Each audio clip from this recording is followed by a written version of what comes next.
शराब घोटाला और मनी लॉन्ड्रिंग केस में फंसे पूर्व सीएम भूपेश बघेल के बेटे चैतन्य बघेल की याचिका पर बिलासपुर हाईकोर्ट में सुनवाई हुई।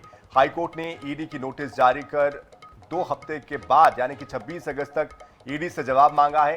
हाईकोर्ट के जस्टिस अरविंद वर्मा की बेंच ने चैतन्य बघेल की तरफ से जब उनके सामने पक्ष रखा गया तो याचिका में गिरफ्तारी की प्रक्रिया को गलत बताया गया।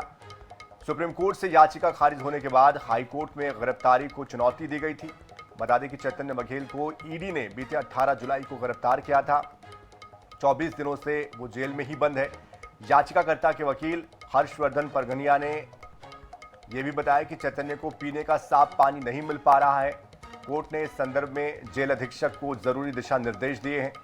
दरअसल पूर्व सीएम भूपेश बघेल के बेटे चैतन्य बघेल को सुप्रीम कोर्ट से राहत नहीं मिली थी और ईडी के मामलों को लेकर लगाई गई याचिका पर सुप्रीम कोर्ट ने उन्हें हाई कोर्ट जाने की सलाह दी थी और याचिका सुप्रीम कोर्ट से खारिज की गई थी, जिसके बाद चैतन्य ने अपनी गिरफ्तारी को लेकर हिरासत को चुनौती देते हुए हाई कोर्ट में इसके बाद याचिका दाखिल की थी और इसमें कहा गया कि उनकी हिरासत गैर कानूनी है और कानूनी प्रक्रियाओं का पालन नहीं किया गया। तो देखिए, चैतन्य बघेल को अब भी राहत नहीं मिली है।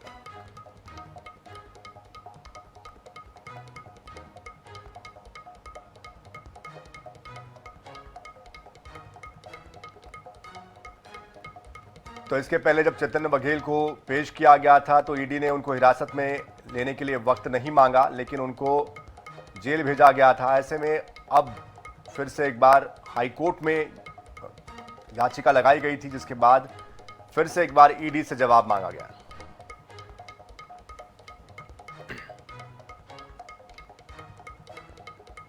और इस पूरी खबर पर अधिक जानकारी के लिए हमारे साथ हमारे संवाददाता पंकज गुप्ते भी जुड़ चुके हैं। पंकज, आपसे जानना चाहते हैं कोर्ट में किस तरह की दलील रखी गई है और ईडी को आखिरकार 14 दिनों का वक्त क्यों दिया गया है, क्या कहा गया है चैतन्य बघेल की तरफ से, किस तरह से उनकी मुश्किलें और बढ़ रही है?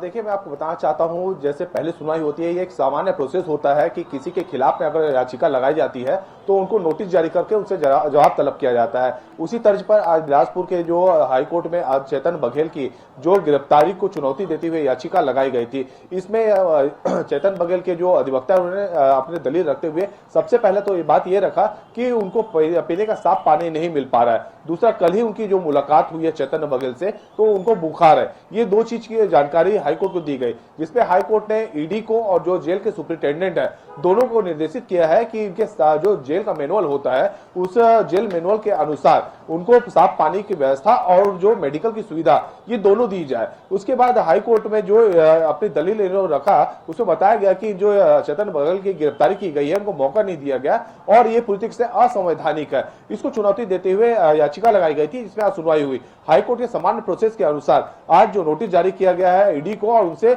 26 अगस्त तक का जवाब मांगा है कि आखिर जो गिरफ्तारी हुई है वो उनको जो चुनौती दी गई है उस पर जवाब दे। अब देखना ये होगा कि 26 तारीख की जो ईडी अपना जवाब प्रस्तुत करता है तो उनका जवाब क्या आता है और हाई कोर्ट का क्या रुख होता है। दूसरी बात आपको ये बड़ी बताना चाहूंगा, फिलहाल जो चैतन्य बघेल को जो ईडी ने अपने रिमांड में रखा हुआ है, फिलहाल अभी 26 अगस्त तक तो चैतन्य बघेल अभी न्यायिक हिरासत पे ही रहेंगे। जी बिल्कुल, लेकिन यहाँ पंकज एक सवाल ये भी आता है कि इसके पहले जब वो पेश हुए थे कोर्ट में तो ईडी ने उनके लिए समय नहीं मांगा था, यानी कि उनको हिरासत में नहीं लिया था। ऐसे में अब किस बिना पर उनको जेल में रखा गया है, आगे इसको लेकर कोई जानकारी सामने आई है और अब किस तरह से वो और अपील करने वाले हैं?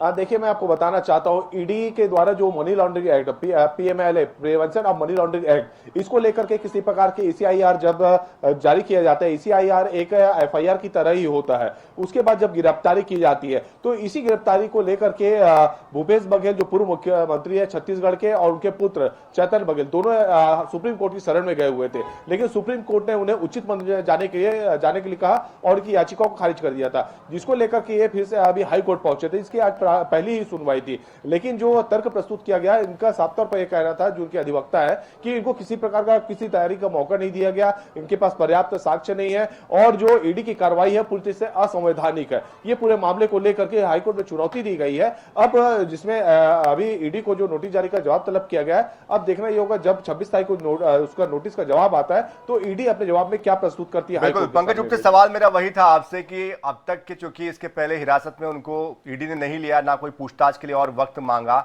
ऐसे में अब जब उनको जेल में रखा जा रहा है उसका क्या आधार रखा गया है, ये मैं आपसे समझना चाह रहा था। बहरहाल आगे हम आपसे और अपडेट लेंगे। फिलहाल इस पूरी जानकारी के लिए आपका बहुत शुक्रिया।